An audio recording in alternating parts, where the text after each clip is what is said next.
dan Rasul, bahkan memperjuangkan mengorbankan nyawa bela sendiri. Kemudian yang kami hormati Bapak Ibu yang telah berhadir pada acara desiminasi menemukan budaya positif di lingkungan sekolah, yaitu ini merupakan tugas modul 1.4 pada pendidikan penggerak.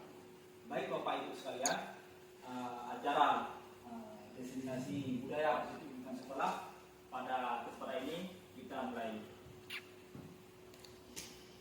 Positif, kemudian nilai-nilai kebaikan, kemudian motivasi perilaku manusia, kemudian prinsip kontrol dulu, kemudian segitiga restitusi. Baik, kita lihat satu persatu.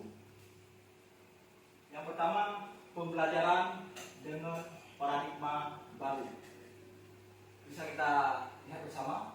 Pembelajaran dengan paradigma baru merupakan pembelajaran yang dirancang berdasarkan prinsip pembelajaran berdiferensiasi. Ini pembelajaran berdiferensiasi, maksudnya ini adalah pembelajaran yang mengakomodir semua murid. Karena setiap murid itu mempunyai karakter yang berbeda dan potensi yang berbeda. Jadi kita berusaha bagaimana semua karakter atau potensi murid itu harus kita akomodir semuanya. Sehingga peserta ini belajar sesuai kebutuhannya. Jadi setiap potensi itu harus kita akomodir biar terpenuhi kebutuhannya. Berdasarkan tahap perkembangan sesuai teori psikologi Murray untuk menemukan profil pada Pancasila. Ini merupakan salah satu psikologi Murray, yaitu sudah terangkum dalam profil pelajar Pancasila. Yaitu definisi-definisinya adalah yang pertama, beriman dan bertakwa kepada Tuhan Maha Esa dan bertakwa Dia. Ini yang pertama. Ini definisi profil Pancasila. Jadi di saat anak nanti sudah selesai di satuan pendidikan di sekolah, berarti nilai-nilai profil Pancasila itu harus dia miliki. Kemudian mandiri, kemudian bernalar kritis, kreatif, bergotong royong, dan berkesinambungan global.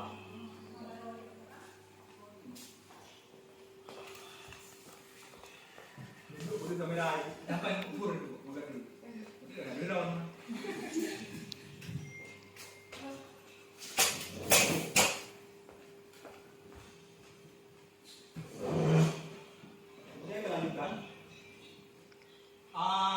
Ini ada miskonsepsi tentang teori kontrol. Nanti kita lihat teori kontrol bagaimana. Kadang-kadang ada miskonsepsi, salah memahami atau salah pemahaman tentang teori kontrol, yaitu kontrol kita terhadap murid bagaimana. Kadang-kadang salah kita pahami atau salah kita dalam memikirkannya. Jadi menurut teori kontrol, ya, bahwa mengontrol murid itu adalah ilusi. Guru dapat mengontrol murid adalah ilusi. Kalau ilusi itu kan hal yang tidak mungkin, hayalan. Ilusi kan hayalan. Berarti guru bisa mengontrol murid adalah hayalan. Menurut teori kontrol. Kemudian ada lagi ilusi bahwa kritik dan membuat rasa bersalah. Maksudnya ini pembuat rasa bersalah itu orang yang melakukan kesalahan mampu menguatkan karakter. Jadi kalau kita membuat orang merasa bersalah, jadi menurut teori ini mustahil bisa dikuatkan karakter. Kemudian ilusi bahwa semua penguatan positif efektif bermanfaat. Seterusnya ilusi bahwa orang dewasa berhak mengontrol anak. Ini menurut teori kontrol, ini ilusi semua, hayalan, tidak bisa diterapkan dengan efektif. Ini maksud teori kontrol. Jadi kita lihat selanjutnya. Ini mungkin setuju atau tidak setuju, ini tidak berpengaruh apa-apa. Tidak ada benar salahnya di sini. Cuma menurut pandangan masing-masing. Setuju tidak setujunya. Bukan jawaban benar salah mencari. Cuma pandangan saja. Ya, tidak ada benar salahnya. Yang pertama, hukuman dapat mendisiplinkan anak. Nah, menurut pemahaman kita masing-masing, apakah hukuman itu memberikan hukuman kepada anak dapat mendisiplinkan anak? Bagaimana Ibu Luna? Yang sebenarnya alasannya apa? Ya.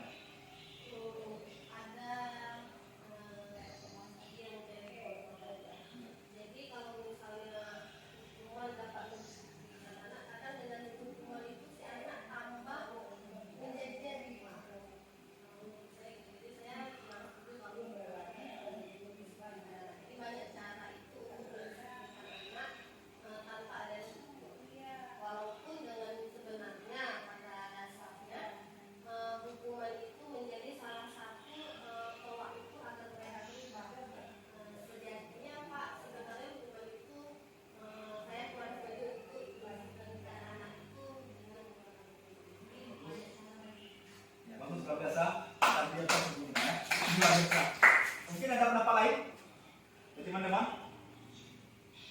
mungkin beberapa lain teman-teman, bagaimana pandangan Pak terhadap kemampuan pendapat di sini?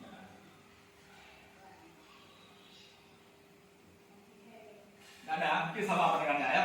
Kemudian ada lagi yang kedua, pemberian hukuman dengan hal positif seperti membaca atau membersihkan halaman sekolah dapat meningkatkan disiplin anak.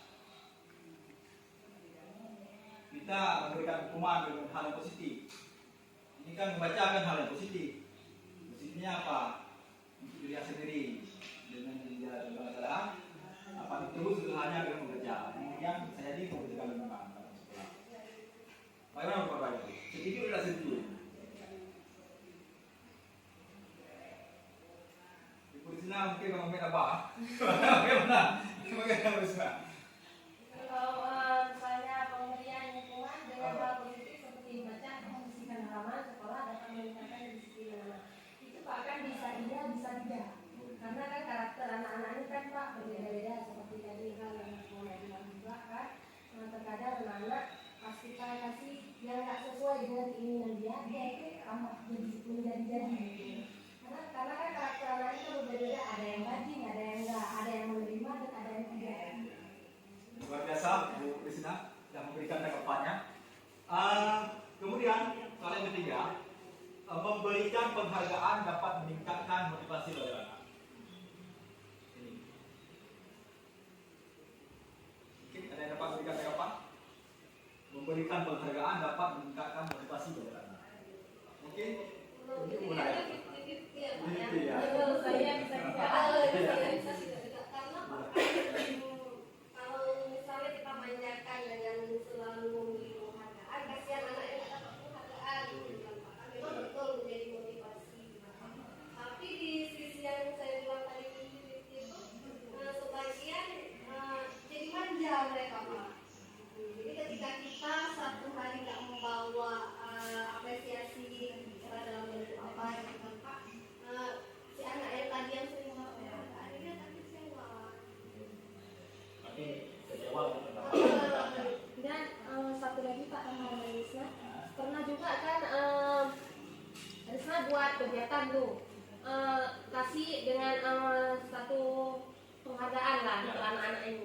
Jadi begitu masuk guru lain, kalau nggak salah saya kemarin tuh Bu Isma itu kan ada tahun berapa tahun belakang. Pas Bu Isma masuk, anak-anak nanyakan, ada kejadian nggak seperti Bu Isma kemarin? Jadi itu kan salah satu tolak ukur ya, tolak ukur seperti Bu Mona bilang tadi. Jadi ketergantungan kepada Iya. penghargaannya. Jadi dia mengharap selalu kan kita kan ada yang bisa kita kasih dan ada yang pada saat kita nggak bisa kasih. Berarti dengan kita berikan penghargaan, jadi pembelajaran yang kita lakukan, kegiatan yang kita lakukan menjadi kurang efektif. Karena anak-anak bukan lagi mengejar esensinya, tapi mengejar penghargaannya. Ya baik, bagus sekali. Ya emang kadang-kadang kita jadi bumerang juga ya. Satu segi itu apa namanya kadang-kadang perlu kita memberikan semangat dengan penghargaan. Di sisi lain menjadikan bumerang kita sendiri. Kadang-kadang boleh kita sedang memberikan penghargaan anak, tapi jangan apa namanya dalam rentang waktu yang terlalu apa namanya terlalu panjang. Yang kedua memberikan penghargaan itu apa namanya jangan duluan kejanjikan. Kalau duluan kejanjikan pasti sebelum mulai bekerja minggu depan, sebelum bekerja sebelum belajar tanyakan hadiah dulu. Apa hadiahnya Pak? Apa penghargaannya Bu? Mengharap. Jadi penghargaannya itu boleh diberikan dengan secara mungkin secara diam-diam atau kita panggil secara khusus seperti itu ya. Bagus luar biasa Pak. Janek ini mengubah paradigma stimulus respon ke pendekatan dari kontrol. Mungkin stimulus respon tentang dunia ini bisa jadi apa namanya pemahaman kita ya yang kita yakini sekarang. Kalau dari kontrol ini teori yang dikemukakan oleh William Glasser ya. Jadi menurut stimulus respon, menurut pandangan banyak orang bahwa realitas kebutuhan kita sama, kebutuhan manusia itu sama. Mungkin bukannya ada makan, ada minum, ada kebutuhan segala macam. Dianggap sama, jadi dijamakkan semua. Menurut teori kontrol, realitas Indonesia berbeda. Kemudian kita lihat lagi yang paling colok ya.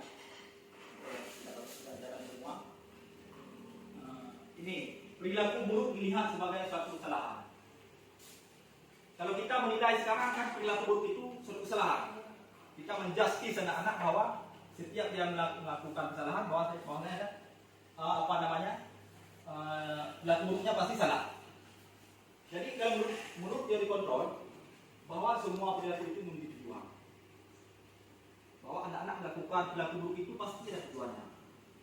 Misalnya anak-anak sering mondar-mandir dalam kelas, pasti mereka ada tujuan apa. Kadang-kadang dalam kelas tidak belajar, murung segala macam, pasti ada tujuannya. Mungkin suka mengganggu temannya, kan pasti ada tujuannya, apa tujuannya. Jadi menurut teori kontrol ini bahwa semua perilaku itu memiliki tujuan. Kalau menurut stimulus respon bahwa perilaku buruk dilihat sebagai satu kesalahan, langsung dijustis. Dijustis terus bahwa itu salah. Berbeda pandangan memang ini. Kemudian kita lihat lagi, saya bisa mengontrol orang lain. Ini menurut stimulus respon. Kalau menurut teori kontrol, Anda tidak bisa mengontrol orang lain. Memang kontrol itu memang semua orang tidak mau. Semua orang tidak mau dikontrol. Karena kalau kita dikontrol, kita seperti dalam penjara. Tidak bisa bergerak. Jadi susah bergerak walaupun tidak ada rantai bagi kita. Walaupun kita tidak diikat. Tapi rasa-rasanya seperti kita dalam penjara. Mungkin bisa Bapak bayangkan di saat Anda seperti gelas. Padahal nggak ada dibawa. Kita kan diikat di kita. Yang mengawasi cuma di belakang. Tapi gerakan dari kita seolah-olah berat. Gerakan tubuh kita berat. Iya, betul. Itu membuktikan bahwa kita semua tidak mau dikontrol. Kita ingin bebas. Jadi menurut teori kontrol, Anda tidak bisa mengontrol orang lain. Dan pasti kan kalau anak-anak seperti itu, pasti mereka tidak mau dikontrol, tidak mau diawasi, tidak mau dikontrol. Mereka ingin bebas. Mungkin ada satu ilusi seperti ini. Kita memegang sebuah benda dengan tidak kita. Ini di tangan saya misalnya. Kemudian Ibu Rohaya membujuk saya sebenarnya. Buka pengawas. Saya berikan hadiah. Saya berikan ini, berikan itu. Atau Kalung, Bu. hati-hati. Kenapa membuka segala macam? Jadi posisi kontrol sama Ibu Rohaya atau sama saya sendiri? Ya, semakin itu kontrolnya. Saya mau enggak menerima bujukan Ibu Rohaya atau caci maki Ibu Rohaya.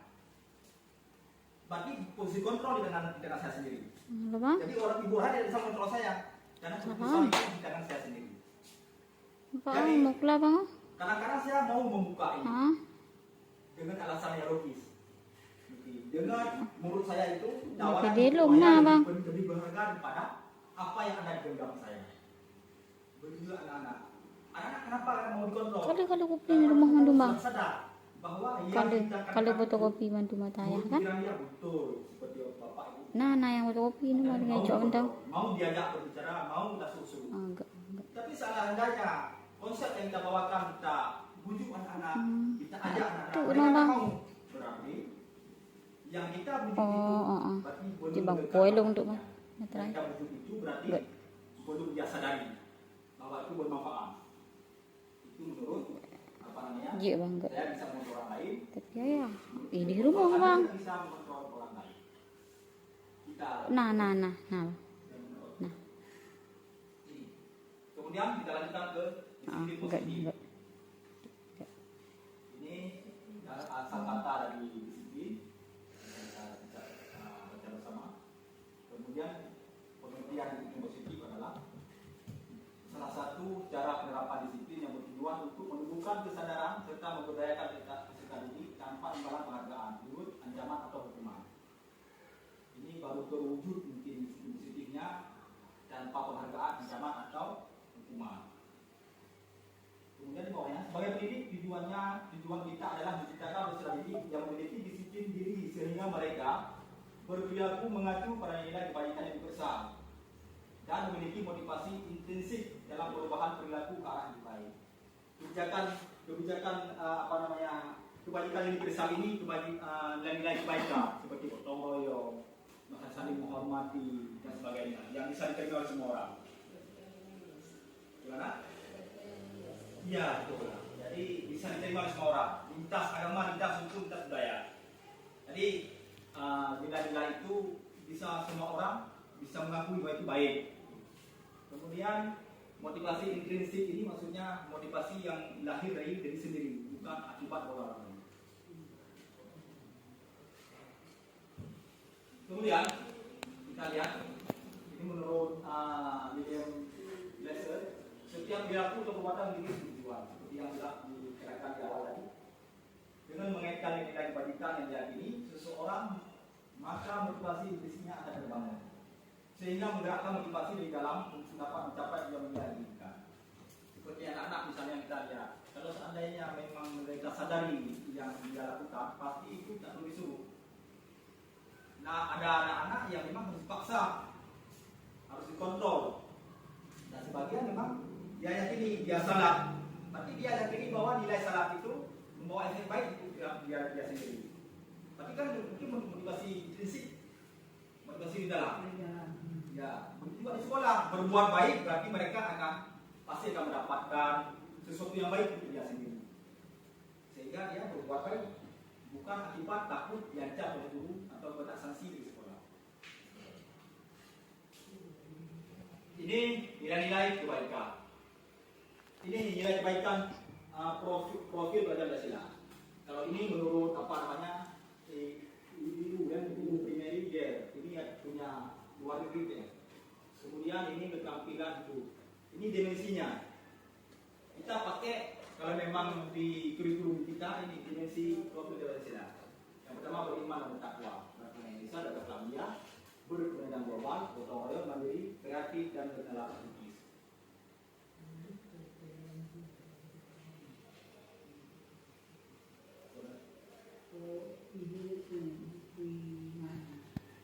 Video primary ya. Ini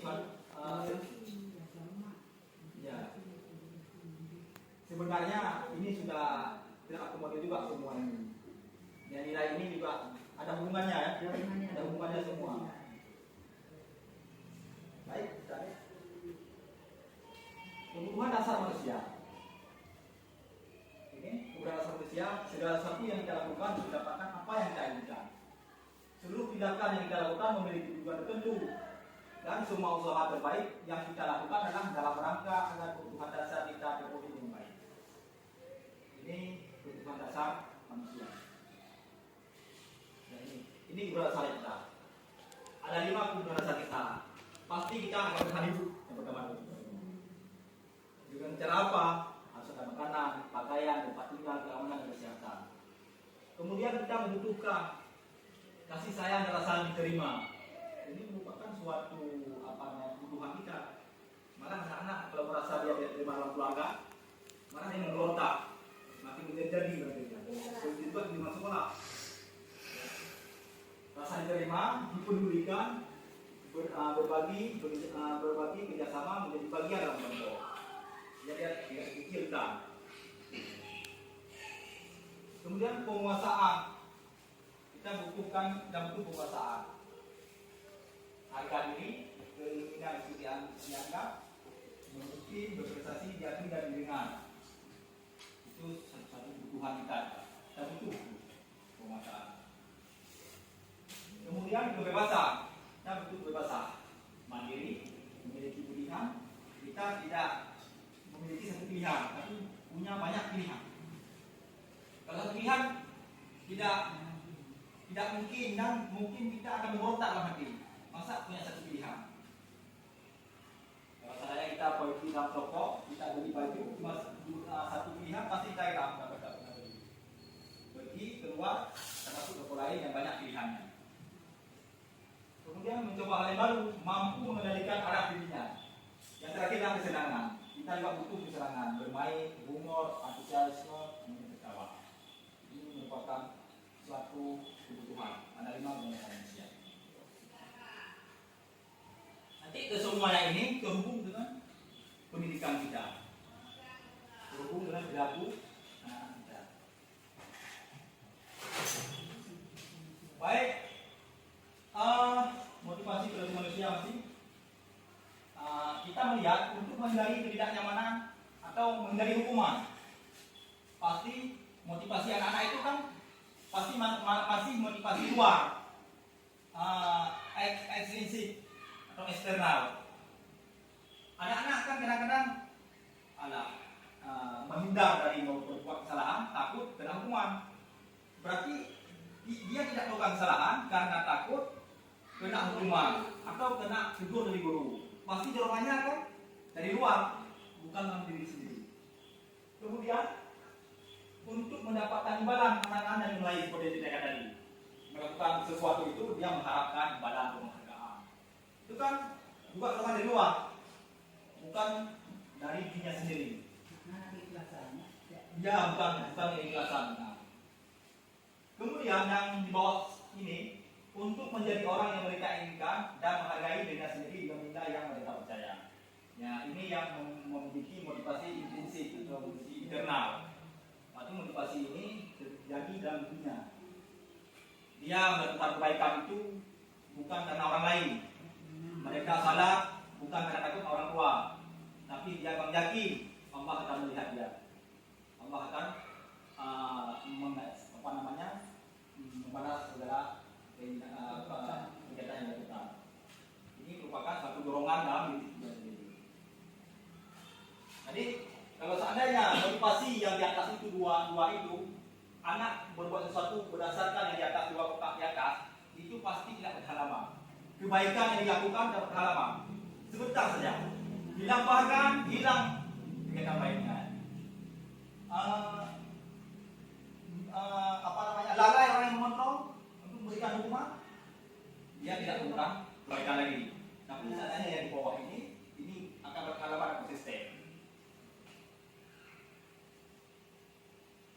Baik, kita lihat ini hukuman resolusi dan restitusi. Kalau hukuman itu tidak terencana, tiba-tiba kita hukuman itu misalnya kita berikan anak tiba-tiba tidak terencana. Misalnya kalau anak-anak keluar masuk dalam kelas, apa hukumannya? Kalau sudah duluan kita berikan untuk anak-anak, itu lagi hukuman. Mereka sudah tahu konsekuensinya apa kalau keluar kelas. Berarti masuk kepada konsekuensi. Kemudian kalau hukuman lagi, murid tidak tahu apa yang akan terjadi dan tidak dilibatkan. Jadi dalam membuat satu hukuman itu kita tidak butuh aspirasi anak-anak. Kita sendiri yang buat, guru sendiri yang buat. Anak-anak tak perlu aspirasinya. Pokoknya terima tak terima harus jalankan. Itu merupakan satu hukuman namanya. Bersifat satu arah. Nah, satu arah seperti yang tadi. Tidak ada dari arah anak-anak. Berupa hukuman fisik atau psikis. Baik hukuman itu baik berupa fisik atau psikis. Silakan baik. Terpori dulu juga kami. Kemudian kita lihat bagaimana yang kita katakan konsekuensi. Konsekuensi terencana bisa berarti bisa berkurang. Ini mempunyai implikasi dua arah, baik dari guru maupun dari siswa. Kemudian murid tetap dibuat tidak nyaman. Murid tidak nyaman. Walaupun anak-anak mengakui, menyetujui, tapi mereka juga merasa tidak aman. Ada yang merasa ada yang mengejar mereka, dikejar oleh sanksi, dikejar oleh konsekuensi. Tidak nyaman. Sikap guru selalu memonitor murid. Berarti kalau seandainya kita membuat suatu peraturan itu kan pasti kita akan kontrol, mengawasi. Kemudian restitusi. Proses tetap diisi oleh murid itu memperbaiki kesalahannya. Ini restitusi ini suatu pendekatan, itu memperbaiki kesalahan anak. Diperbaikinya bagaimana? Dari dirinya sendiri. Misalnya anak-anak bolos sekolah, bukan pendapat bagaimana agar dia tidak bolos sekolah. Dia sendiri yang memberikan pilihannya, memberikan dalam keluarga. Walaupun besok dia mengulang kembali hal yang sama, tetapi harus konsisten. Seperti kita berobat ke dokter, sekali kita berobat tak sembuh, pasti kita akan berobat kembali. Kenapa?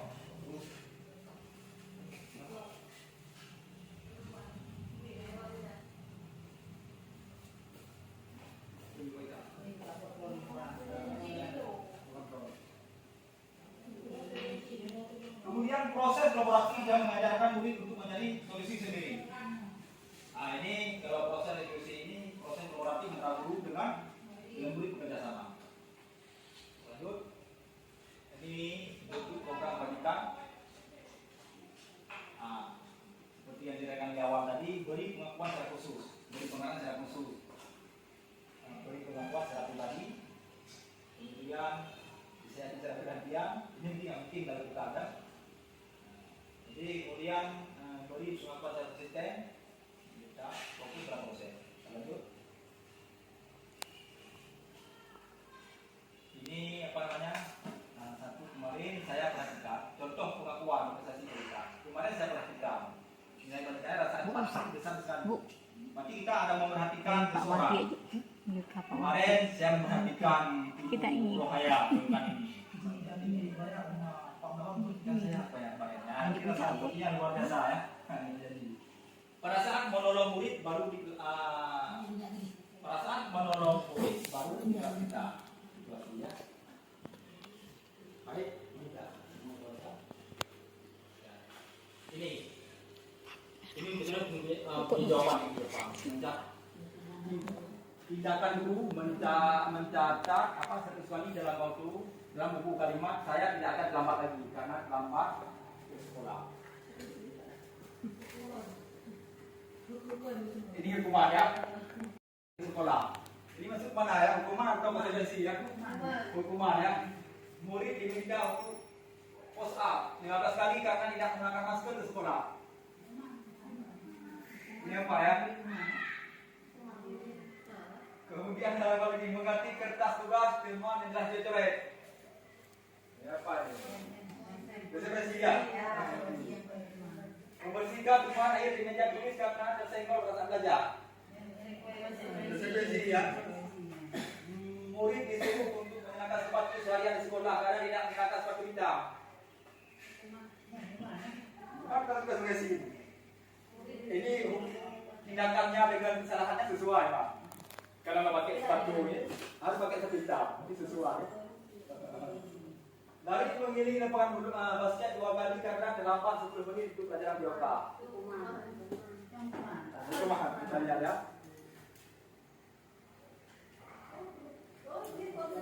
Karena ini cocok, karena kan dijauhkan di luar ya, memang di lapangan mereka.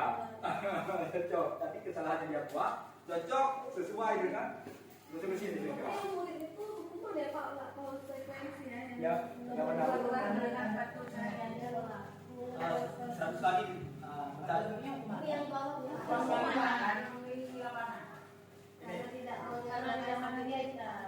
ini ya, mungkin disuruh menggunakan sepatu seharian sekolah karena tidak, oh ya hukuman itu ya, seharian disuruh menggunakan sepatu seharian di sekolah karena tidak menggunakan sepatu hitam. Ya, hukuman pagi yang benar pakai Hukuman ya. Kadang-kadang kita susah nggak membedakan yang mana hukuman, yang mana konsekuensi kan. Ini mungkin jadi apa? Ada keluar di soal di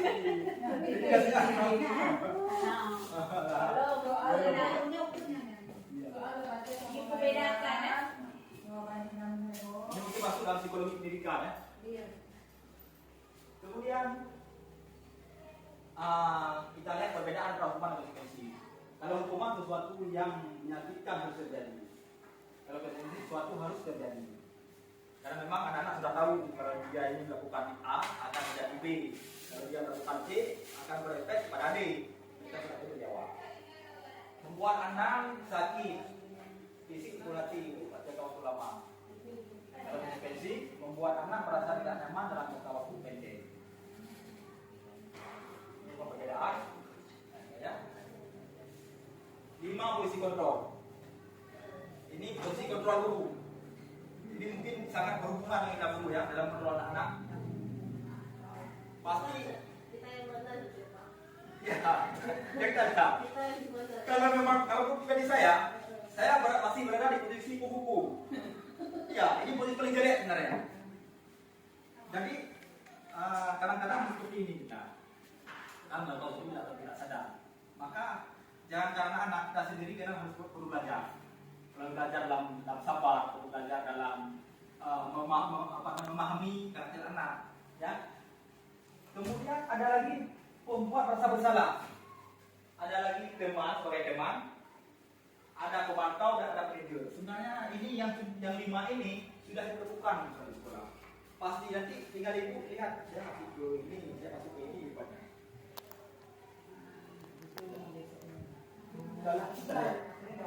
Mudah-mudahan dengan apa namanya, dengan kita tahu karakter anak yang berbeda, kebutuhan anak yang berbeda, mungkin kita akan berbahasa bahkan anak sendiri. Mungkin dengan kita tahu karakter anak kita sendiri di rumah begini, pasti kita akan sadar, oh, kita berikan kita akan berulang kita. Baik, kita lanjutkan. Ini ada kasus siswa tidak memakai atribut lengkap saat upacara bendera. Ini kasus siswa tidak memakai atribut lengkap saat upacara bendera. Penghukum, kalau kita posisi penghukum, pasti mengenakan untuk anak hormat bendera selama 1 jam. Penghukum seperti itu. Kalau posisi kita penghukum, langsung menjustis anak, menghukum anak seperti itu. Kalau posisi pembuat rasa bersalah, pasti kita akan mengenakan pada anak seperti itu. Berapa kali ibu, bapak harus memberitahu kamu. Kamu selalu saja menjauhkan ibu ke bapak. Anak merasa bersalah sendiri. Dia merasa kecewa dia. Dia merasa bersalah. Nah, maka pembuat dia merasa bersalah ini. Orang melakukan salah itu merasa bersalah sendiri. Jangan kita katakan seperti ini. Mungkin bapak ibu pernah mengatakan buat anak seperti itu. Berarti posisi bapak itu masih di sini. Pembuat merasa bersalah. Loh, apakah dia kata apa? Hei, udah apa ada teman menyeka? Tadi hei, udah pada mau apa? Posisi kita berarti masih di sini. Jangan keluar. Dan lanjut. Kemudian kita menggunakan tuan anak di saat mungkin upacara bendera, tapi dia tak dengar. Ayo dong, ikuti kelas sekolah. Tolong bantu buat ibu bapak ya sekali ini. Ya sudah lihat apa, lain kali jangan sampai berbuat seperti ini lagi ya. Iya, ini kan susah kita. Ya kan? Hanya lung-lung ya. Malah tak lu pada 80. Itu sudah bersihkan pada doang, tuan anak. Minta mana dong? Belum dia. Ya betul. Posisi seperti itu kita sedang berteman dengan siswa. Apa kita sadari? Kita sedang berteman. Ada lagi sebagai pemantau. Kata-kata yang kita ucapkan pasti. Kamu sedang melanggar peraturan sekolah. Kamu tahu konsekuensinya. Jadi setelah upacara kamu beri atributnya ke koperasi dan jangan diulangi lagi. Kalau pemantau ini dia lebih melihat peraturannya. Kalau salah ini apa yang harus dilakukan? Itu sebagai pemantau, observer ya. Ya betul. Apa tindakan diberikan misalnya? Itu sebagai pemantau. Iya, cuma kadang-kadang kita naik ke tangga yang ternyata sulit kan? Sulit kadang-kadang. Yang paling bagus satu lagi, ibu. Sekurang-kurangnya kita enggak di posisi manajer, kita harus di posisi pemantau. Sekurang-kurangnya, karena di sini pun tidak boleh berlama-lama. Posisi lain itu memang perlu, tetapi jangan konsisten di situ. Misalnya memberikan hukuman dan anak. Kadang-kadang anak-anak tidak peka, boleh juga memberikan, tapi jangan terlalu lama di situ. Jadi harus kita naik-naik kadang-kadang. Ini manajer. Kasus di atas, kalau kita sebagai manajer pasti mengatakan kepada anak-anak, apakah kamu tahu kesalahan kamu? Balik bertanya kepada anak-anak, apa kesalahan kamu hari ini? Coba cek dulu dari atas ke bawah. Itu udah posisi manajer. Enggak langsung kita tunjuk, itu salah, maju keluar. Jadi kita tanyakan kepada pendapat kepada pembuat kesalahan. Kira-kira bagaimana kamu memperbaiki ini? Kira-kira bagaimana kamu memperbaiki masalah kesalahan darah kamu ini? Dan Jadi solusinya dari dia sendiri, membuat dia mandiri. Tanpa kita sadari kita sudah mengajarkan dia sifat-sifat mandiri. Jadi nanti dia mau sih, bagi itunya. Apakah kamu apa salah kamu naik buah ini? Pun salah buah ini. Ini apa ini? Oh, orang bapak coba solusi ini. Itu sudah solusi. Meninggal kan? Saya perhatikan buah anak. Baik, kita lanjut. Saya kecewa sekali dengan kamu. Apa rencana kamu menyelesaikan masalah ini? Ini masuk mana kira-kira? Kamu tidak pernah benar jawabannya. Ini, saya kecewa sekali dengan kamu. Ini masuk mana ya? Perempuan bersalah ya? Iya. Iya, bersalah. Kecewa ya sama dia ya. Kemudian kamu tidak pernah benar melakukannya. Langsung menjustis anak. Nomor satu kayak ya. Langsung menjustis ya. Kamu tidak pernah benar melakukannya. Kayaknya ini pokok. Apa rencana aku untuk menyelesaikan masalah ini? Manajer ya? Oke, manajer. Ayolah, lakukan dengan Pak Ibu. Tema. Kamu tidak pernah mendapat nilai jika tidak tegas. Apa ya? Kamu tidak pernah mendapatkan nilai jika tidak mengerjakan tugas. Tapi pada konsekuensinya, kalau tidak mengerjakan tugas, pasti tidak dapat nilai. Berarti sebagai pemantau, ya. Baik, kita lihat untuk yang akan dibahas tentang langsung ini praktik ketika diskusi.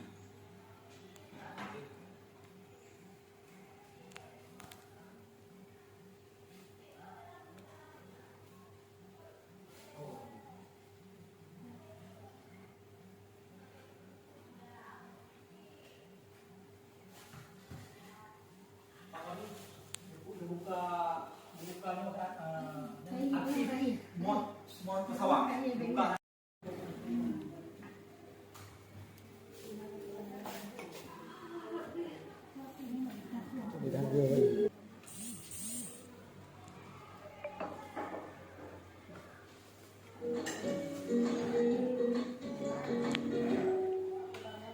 Salam bahagia Ibu dan Bapak Guru hebat. Dalam penerapan disiplin positif restitusi, salah satu program yang dikembangkan adalah 5 posisi kontrol. 5 posisi kontrol dalam restitusi adalah proses perjalanan seorang pendidik agar dapat mengenali dirinya. Pada video kali ini, kita akan membahas tentang 5 posisi kontrol yang dikembangkan oleh Diane Gosson dan contoh penerapannya.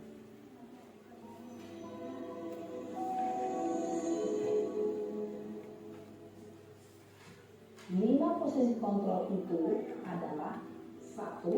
Posisi penghukum, 2. Posisi pembuat merasa bersalah, 3. Posisi teman, 4. Posisi pemantau atau monitor, dan 5. Posisi manajer. Untuk lebih memahami kelima posisi tersebut, mari kita saksikan kasus Maren yang terlambat hadir 20 menit di sekolah dan melihat bagaimana kelima posisi kontrol dalam menghadapi masalah tersebut.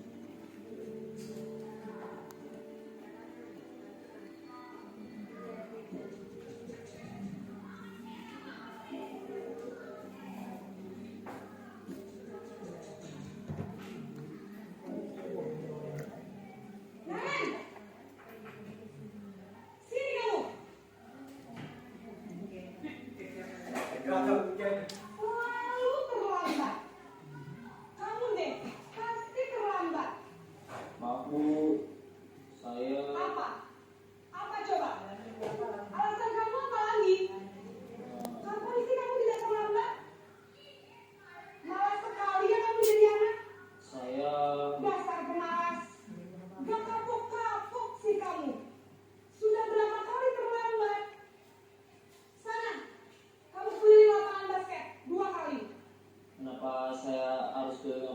basket, Bu. Kenapa? Kamu melawan ibu? Berani-beraninya jawab. Sudah terlambat, masih berani jawab pula. Sekarang, keliling lapangan basket 5 kali sekalian. Biar kapok. Cepat. Pergi ke lapangan basket. Posisi terpukul. Si ideal di manajer ya, memang susah mencapai itu. Namun walaupun begitu, walaupun kita mulai dari penghukum, kemudian membawa bersalah, kalau teman, dari pemantau, dan manajer, dilakukan istilahnya, misalnya dilakukan dari di posisi penghukum atau pembawa bersalah atau teman atau pemantau, itu kita lakukan pertama kita biasakan dulu. Setelah anak-anak terbiasa, kadang-kadang takut melakukan suatu kena hukuman, dia melakukan kebaikan, sehingga setelah terbiasa melakukan suatu kebaikan, maka dia nanti akan muncul sendiri motivasi dalam dirinya. Ini yang kita inginkan. Jadi kita tidak konsisten di posisi-posisi lain, namun kita harus terus melangkah kita melakukan posisi yang benar dan melaksanakan.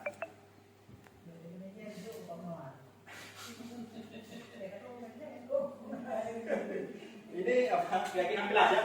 Jadi sedikit kita keyakinan kelas, sedikit lagi. Mengapa keyakinan kelas bukan peraturan kelas? Ini mengapa kita memiliki peraturan harus menggunakan helm di dalam kendaraan bermotor? Ini ada dua jawaban pasti. Kenapa kita harus menggunakan helm dalam mengendarai sepeda motor? Pasti punya dua jawaban. Yang pertama, takut hilang sama Pak Polisi. Yang kedua jawabannya pasti untuk menjaga keselamatan. Nah, kedua jawaban. Kalau seandainya jawaban kita takut ditilang sama Pak Polisi, itu kita masih mempunyai motivasi yang baik terhadap kita. Dua ya.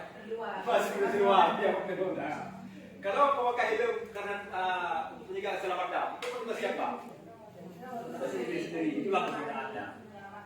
Ya, di sekolah sudah seperti itu.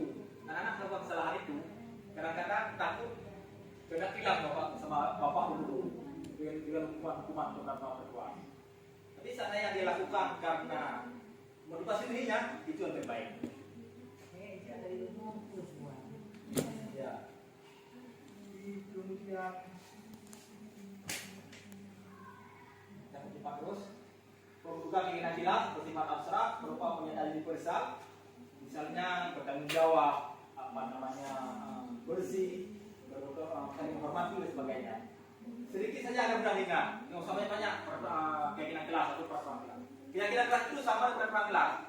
Cuma kalau peraturan dibuat oleh guru, kalau keyakinan kelas dibuat harus sama-sama. Apa yang kira-kira kita perlukan, apa yang kalian mimpikan dengan kelas kita agar kelas kalian itu nyaman dalam belajar. Itu keyakinan. Nanti harus saling menghormati, jawab kan? Harus bersih, harus indah. Itu namanya keyakinan kelas. Kalau peraturan tentu diawali dengan jangan ribut, jangan mengganggu orang lain. Kita ubah ke keyakinan jangan mengganggu orang lain, bisa kita ubah nanti saling menghormati. Kemudian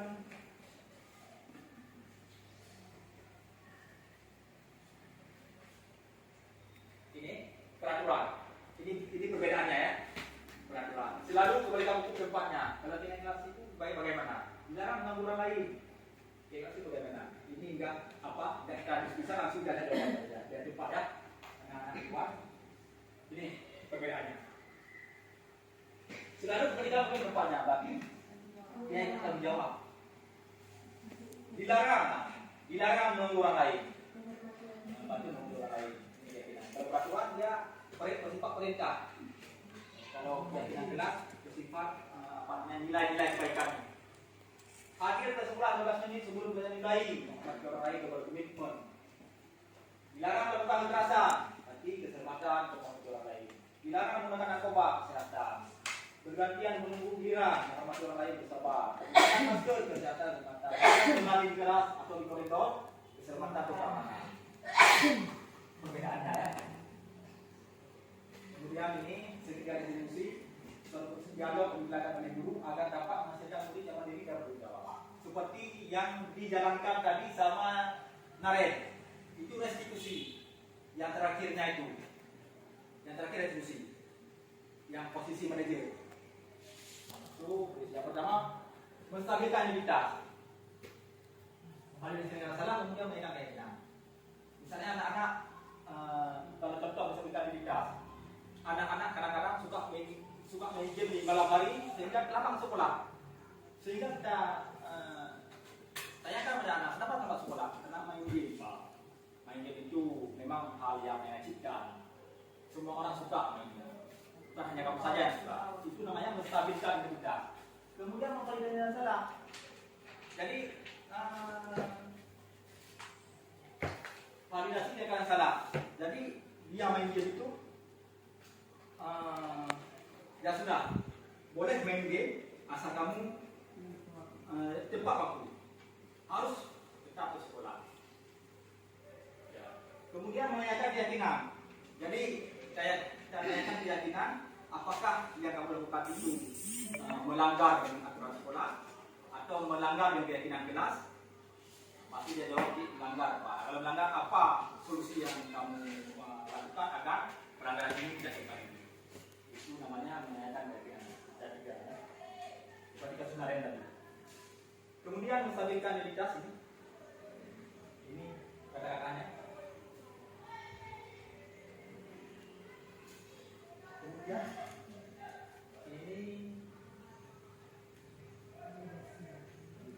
ini validasi kalau salah ya. Ini apa keyakinan? Menanyakan keyakinan. Ini bahasa. Kira-kira seperti ini bahasa Jawa. Nah, mesti seperti ini, tapi kira-kira seperti inilah gambaran dan apa kita berapa. Terima kasih. Sudah selesai. Tapi diseminasi budaya positif di sekolah kita SMP Negeri 1 Merah 2 ini sudah selesai dilaksanakan.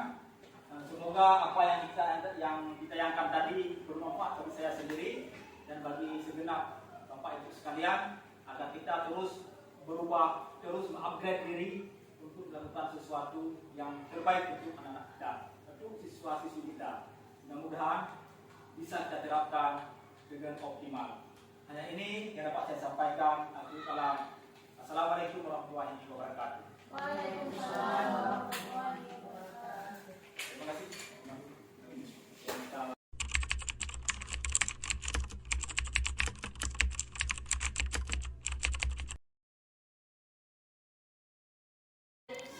Assalamualaikum warahmatullahi wabarakatuh.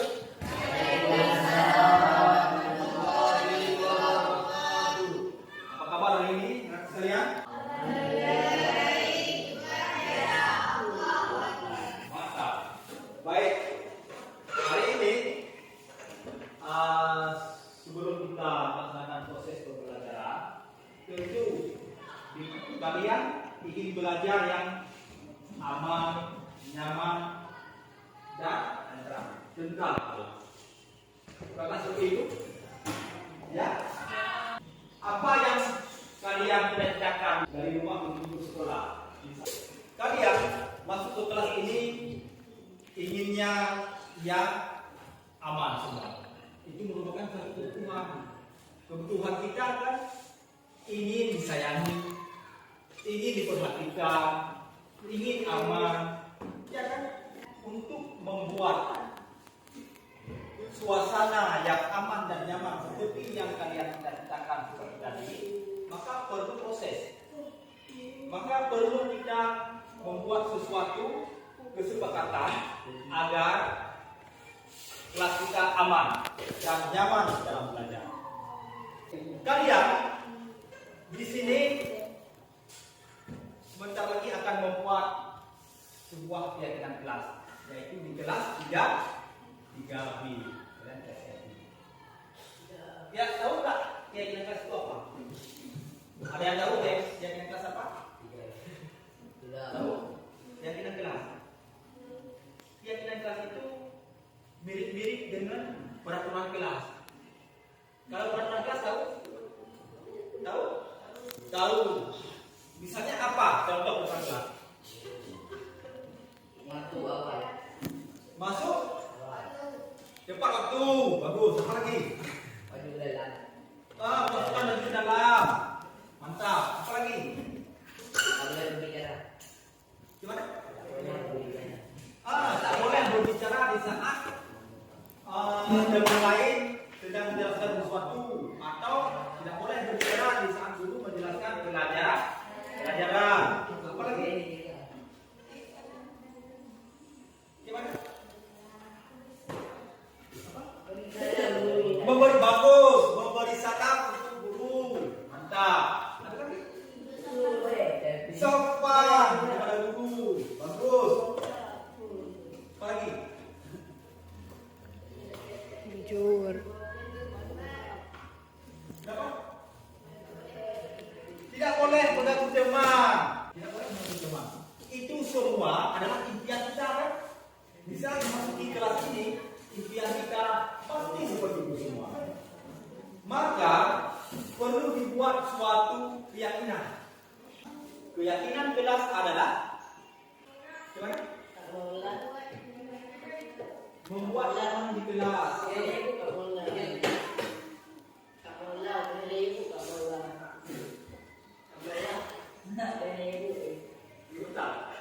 Keyakinan kelas itu adalah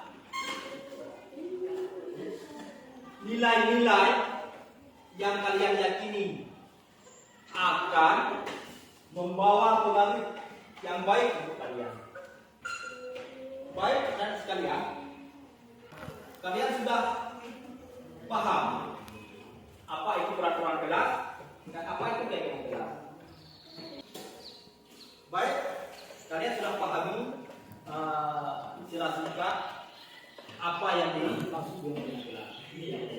Keyakinan kelas ini kita buat langkah-langkahnya. Yang pertama, Bapak nanti akan membagikan kertas ini ke kalian, kertas poster ini, kemudian kalian tulis apa saja yang kalian mau di kelas ini. Kalian mau memimpikan kelas ini seperti apa? Kelas misalnya yang nyaman, yang indah. Apalagi misalnya contoh tertib, disiplin, apalagi bersih. Maka nanti sesudah ada kata harus bersih. Ya, apalagi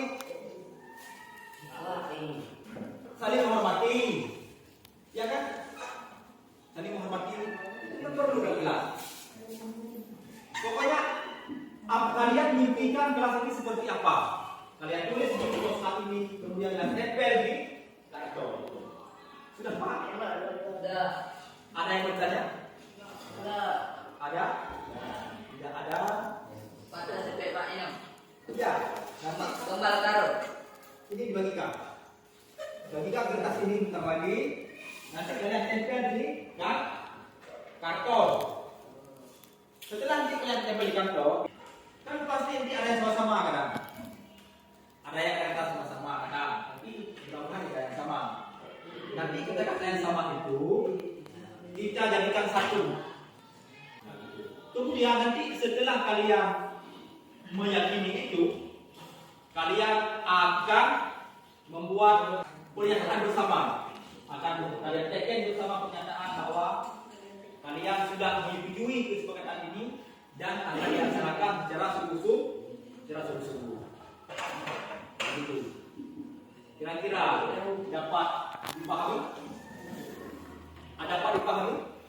Dapat. Ada yang bertanya? Tidak ada? Tidak. Baik.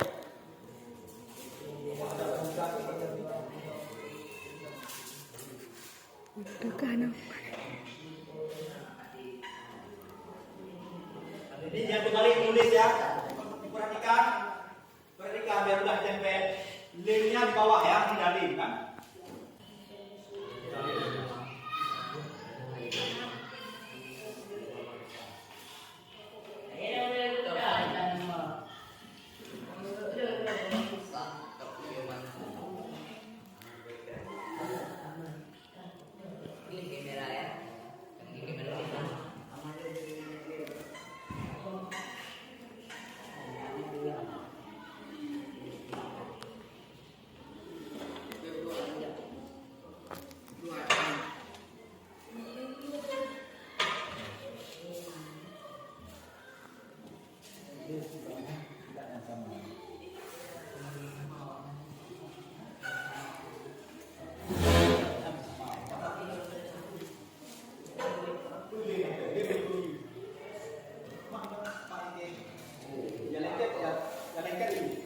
Ya, yang lengket,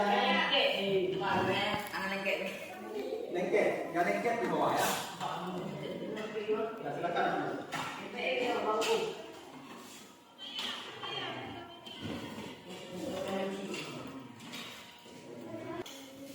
Coba ditulis apa saja, apa mimpi kalian terhadap kelas kalian. Kalian ingin kelas kalian seperti apa?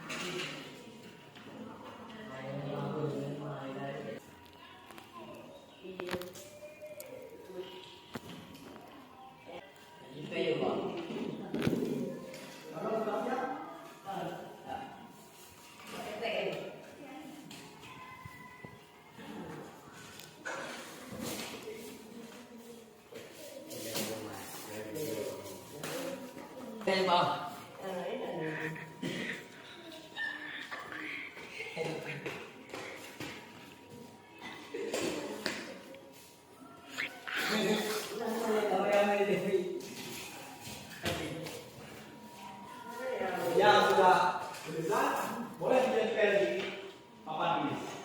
Atau papan sudah disediakan. Nama lengkap.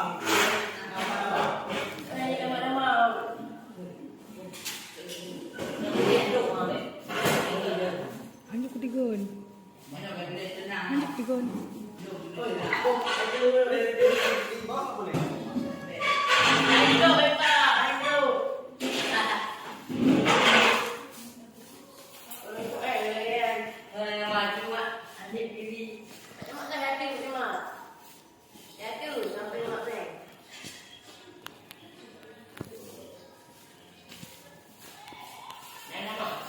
Jadi gak dapat kan?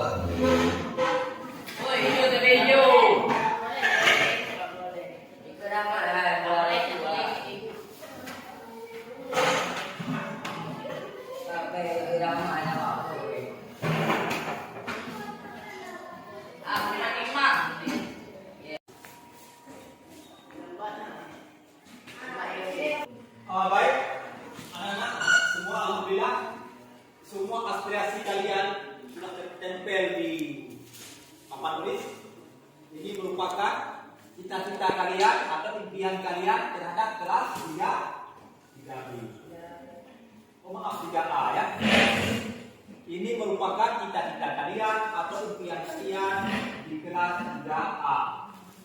Ini aspirasi dari kalian semua. Nanti kata-kata yang sama atau nilai kebaikan yang sama akan dijadikan satu, akan digabungkan menjadi satu nilai kebaikannya. Ya, maka nanti setelah mendapatkan nilai-nilai kebaikannya, kemudian nanti kita tempel di dinding kelas, kemudian kalian sepakati. Kalian harus jalankan sehingga menjadi sebuah keyakinan kelas.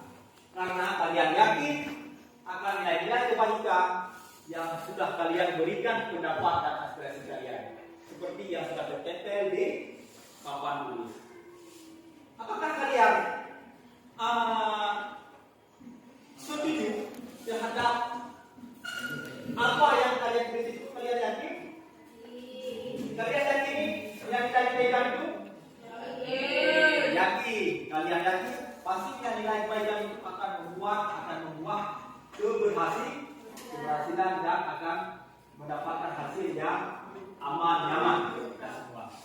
Baik, Bapak akan mensortir pendapat kalian kita jadikan sebagai acuan, sebagai keyakinan kelas kita. Mewakili 2 orang untuk membacakan ini. Biar Bapak catat terus di sana. Siapa saja boleh? Mula boleh. Mula sama siapa? Boleh buat membaca ini saja. Membaca penyakuan semua. Boleh. Sekarang perwakilan dari teman kalian 2 orang akan membaca keinginan kalian, cita-cita kalian, impian kalian di kelas ini yang sudah kalian tempel masing-masing di papan ini. Ini perwakilan teman kalian akan membaca aspirasi kalian. Siapa dibaca? Yang pertama apa? Aman. Berarti sebentar, catat dulu ya. Berarti kalian menginginkan kelas yang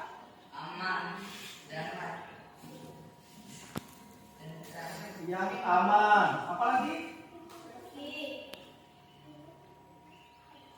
Bersih.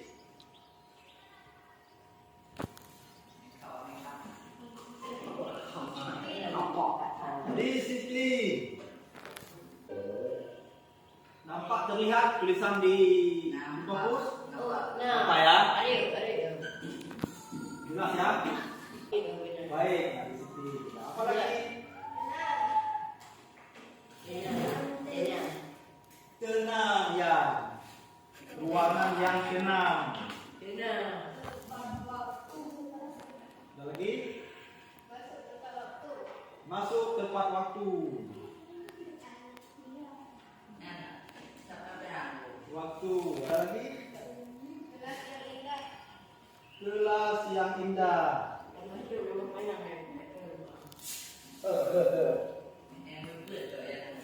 Indah.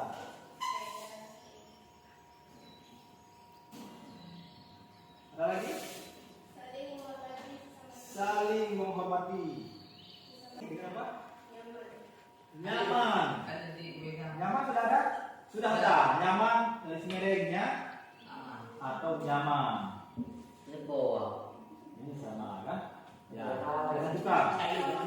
Ini sudah kita satukan. Kenapa kalian semua diakomodir? Impian kalian semua diakomodir. Cuma disatukan yang sama nilai kebaikannya. Ada lagi? Ya, jangan mengumpul teman. Berarti kita masukkan dalam saling menghormati. Ya, karena jangan mengumpul teman. Itu artinya menghormati jangan mengumpul teman. Sama enggak dengan menghormati teman? Sama. Jangan mengumpul teman. Kita masukkan dalam saling menghormati. Poin nomor 7. Oke, ada lagi? Bersih, ada bersih di sana? Sudah ada. Apa lagi? Indah. Mana indah? Nomor 6. Kelas yang indah. Sudah ada indah. Damai. Ada damai?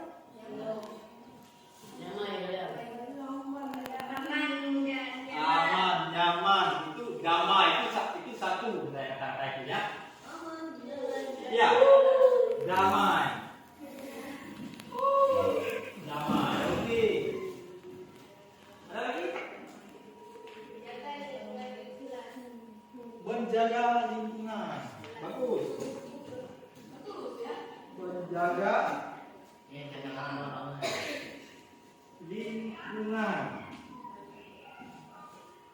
Ada lagi? Indah?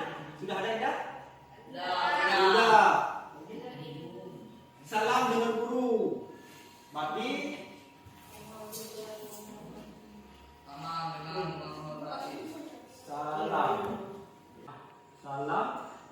dengan guru saat masuk atau keluar kelas. Ya, oke. Ada lagi? Masuk ke waktu sudah ada di poin nomor 5.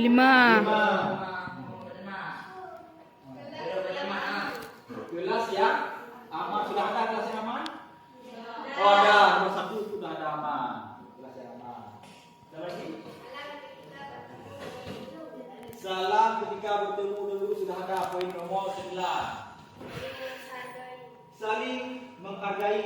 ada poin 7 saling menghormati garis miring termasukkan di sini menghargai ya. Menghargai berarti.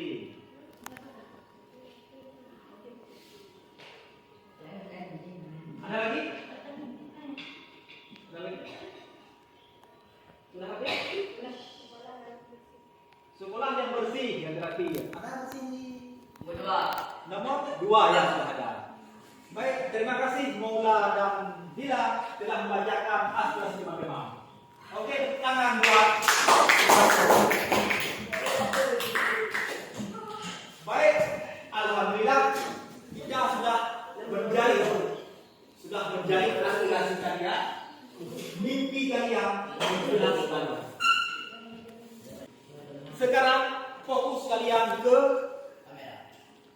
layar infocus. Baik.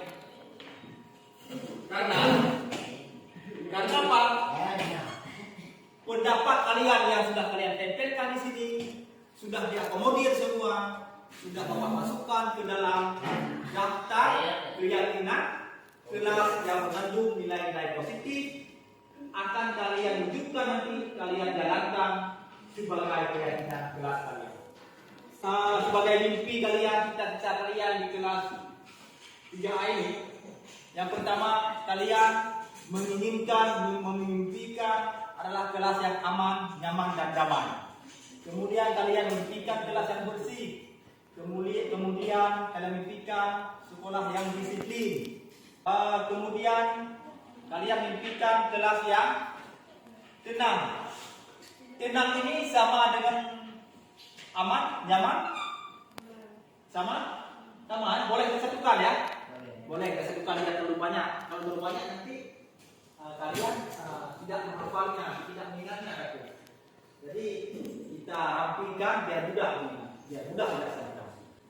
Disiplin, masuk tepat waktu, kelas yang indah. Nah, jadi kelas yang indah bagaimana? Ada pernak-perniknya, ada tempelan-tempelan produknya, produk kalian itu merupakan salah satu untuk memperindah kelas. Kemudian saling menghormati atau menghargai, menjaga lingkungan, boleh apa? Lingkungan sekolah, lingkungan kelas atau sekolah. Ini sudah merangkum semua. Kemudian salam dengan guru saat masuk dan keluar kelas. Kira-kira ada yang perlu dilakukan? Ada ya? Sudah cukup dapat keyakinan kalian? Sudah? Bisa satu orang mewakili dari teman kalian untuk membacakan keyakinan kelas yang sudah kita saring, yang sudah kita identifikasi, sehingga sudah mendapatkan 8 keyakinan kelas dari aspirasi semua teman-teman yang ada di kelas ini. Tolong Rahmat segera bisa membantu membaca sebentar keyakinan kelas kita seperti apa yang sudah dilihat, yang sudah terima kasih. Keyakinan kelas 3A. Pertama, aman, nyaman, dan damai. Yang kedua, bersih dan disiplin. Yang keempat, masuk tepat waktu. Yang kelima, kelas yang indah. Yang keenam, saling menghormati atau menghargai. Yang ketujuh, menjaga lingkungan kelas dan sekolah. Yang kedelapan, salam dengan guru saat masuk atau keluar kelas. Baik, dari ke-8 tengah selamat. Oke, sudah kita fokus kembali. Baik, kembali ke keyakinan kelas kita.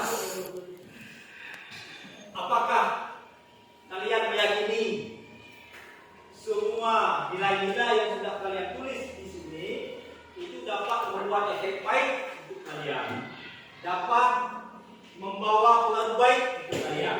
Apakah kalian yakini? Yakini ya? Siap untuk kalian laksanakan? Siap. Setuju? Harus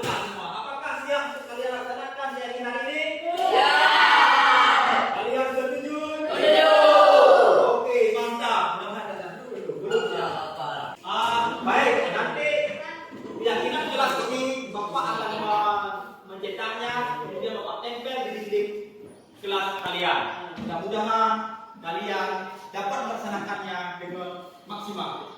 Setuju ya? Mantap. Kalian sekarang akan menandatangani pernyataan bersama terhadap pemerintahan kalian ya. Silakan. Bersama, oke.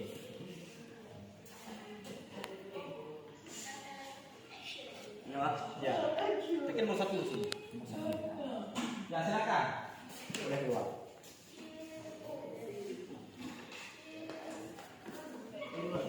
Boleh. Kamu semua ini yang kami hati-hati. Khusus yang hati-hati dulu.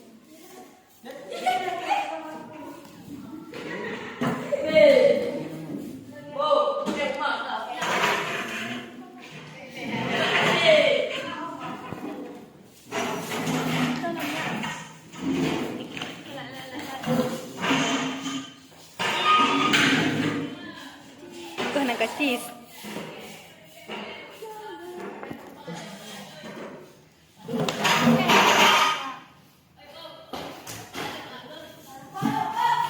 Aman.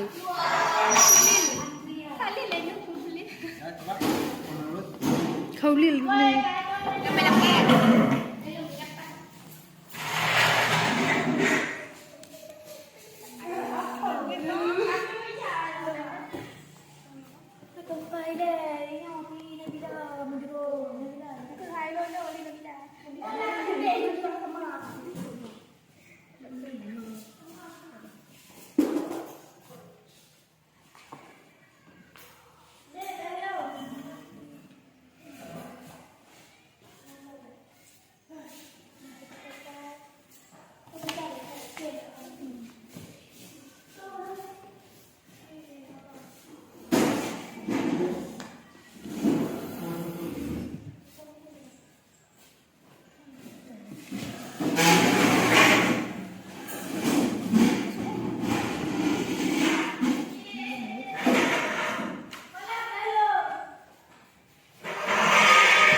Apa kabar hari ini Furkan? Alhamdulillah baik Pak.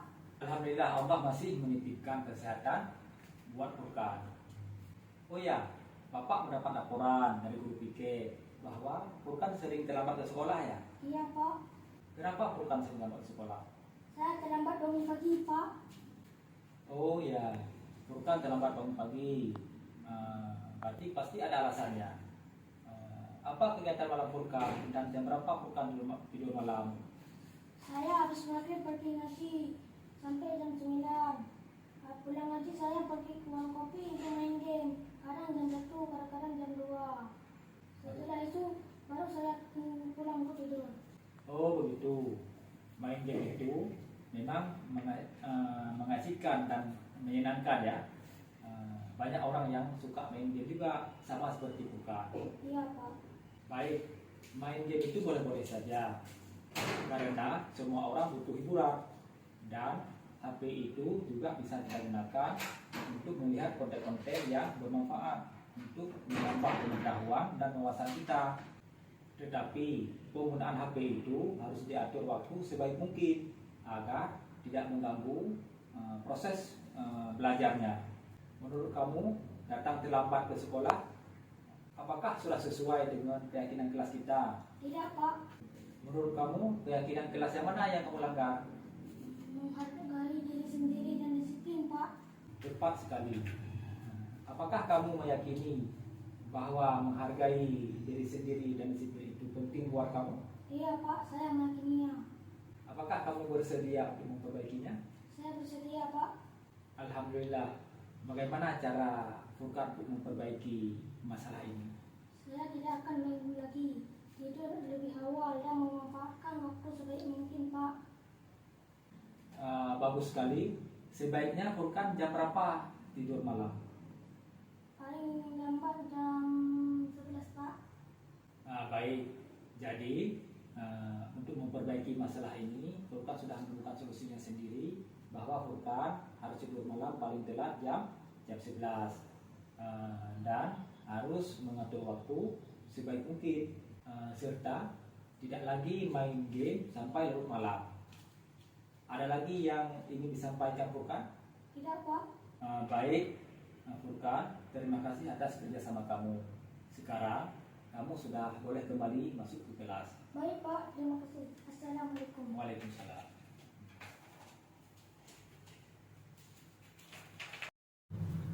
Assalamualaikum warahmatullahi wabarakatuh. Nama saya Rizalul Furkan. Saya sering dipanggil Furkan. Saya senang sekali hari ini bisa berdiskusi dengan Pak Gunawan, membahas tentang permasalahan yang saya hadapi. Saya sekarang sudah menemukan solusi sendiri dengan bimbingan Bapak. Terima kasih Pak. Wassalamualaikum warahmatullahi wabarakatuh. Apa kabar hari ini Fatir? Alhamdulillah baik Pak. Alhamdulillah.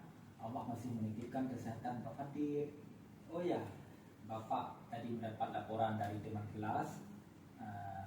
Fatir tadi habis bertengkar ya sama Fadlan. Iya Pak, soalnya saya kesal sama dia. Kenapa Fatir kesal?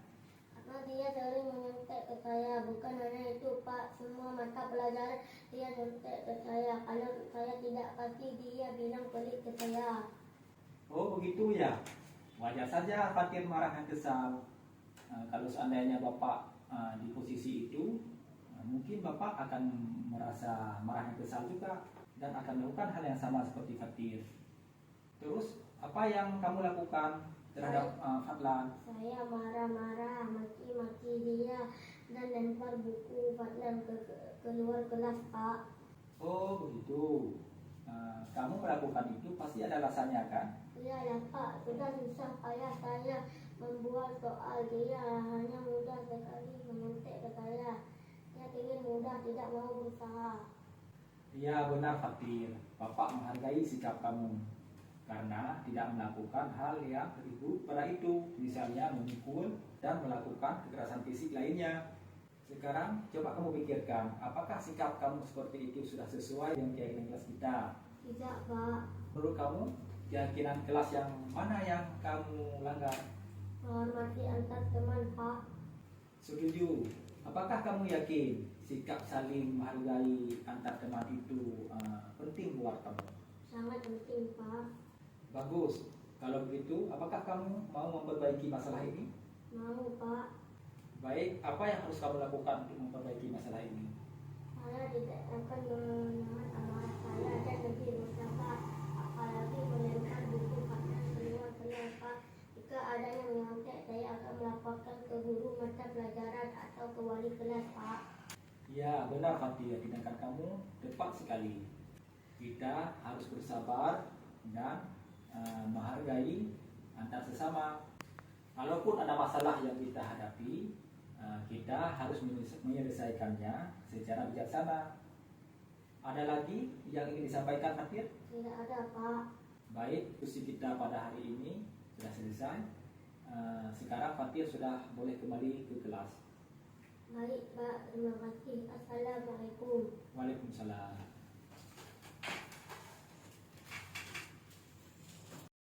Assalamualaikum warahmatullahi wabarakatuh. Nama saya Muhammad Fatir. Saya dipanggil Fatir. Hari ini saya sangat senang karena dapat berdiskusi dengan Bapak Munawar dalam menghadapi suatu masalah. Saya sudah bisa melatih diri untuk lebih bersabar dan menghormati orang lain. Terima kasih, Pak. Wassalamualaikum warahmatullahi wabarakatuh.